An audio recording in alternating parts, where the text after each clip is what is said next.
জাতীয় নির্বাচন এবং গণপরিষদ নির্বাচন নিয়ে রাজনৈতিক দলগুলোর মতামতের আলোকে সিদ্ধান্ত নেওয়া হবে বলে জানিয়েছেন পরিবেশ এবং বন উপদেষ্টা সৈয়দা রিজওয়ানা হাসান। বিকেলে রাজধানীর ফরেন সার্ভিস একাডেমিতে এক ব্রিফিংয়ে তিনি এসব কথা বলেন। সাইফুল ইসলামের রিপোর্ট।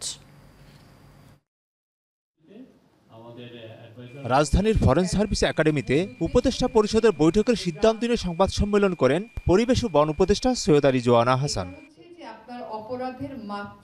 এই সময় তিনি জানান, জাতীয় নির্বাচন ও গণপরিষদ নির্বাচন নিয়ে রাজনৈতিক দলগুলোর মতামতের আলোকে সিদ্ধান্ত নেওয়া হবে। সরকার সকল রাজনৈতিক দলের সাথেই কথা বলবে। নির্বাচন গণপরিষদ হবে নাকি সংসদ হবে নাকি স্থানীয় হবে নাকি অন্য কিছু হবে, এগুলো তো সরকার নিশ্চয়ই রাজনৈতিক দলগুলোর সাথে কথা বলে ঐক্যমতের ভিত্তিতেই করবে। জুলাই গণঅভ্যুত্থান 2024-এ আহত ও শহীদ পরিবারের সদস্যদের বিদ্যালয়ে ভর্তির ক্ষেত্রে এককালীন সুবিধা দেবে সরকার। এটি স্থায়ী কোটার মতো নয়, বরং সাময়িক সহায়তা হিসেবে বিবেচিত হবে বলেও জানান তিনি। যারা জুলাই আগস্ট গণঅভ্যুত্থানে আহত হয়েছেন, নিহত হয়েছেন, তাদের পরিবারের সদস্যদেরকে স্কুলে ভর্তির ক্ষেত্রে ক্ষতিগ্রস্ত পরিবারকে যে এককালীন সহায়তা দেয়া হচ্ছে তারই একটা অংশ হিসেবে বিবেচনা করা হচ্ছে।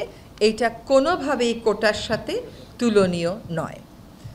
পিএসসির মাধ্যমে ৩,৪৯৩ জন চিকিৎসক নিয়োগের প্রক্রিয়া চলছে। পাশাপাশি আরও ২,০০০ চিকিৎসক নিয়োগের সিদ্ধান্ত নেওয়া হয়েছে।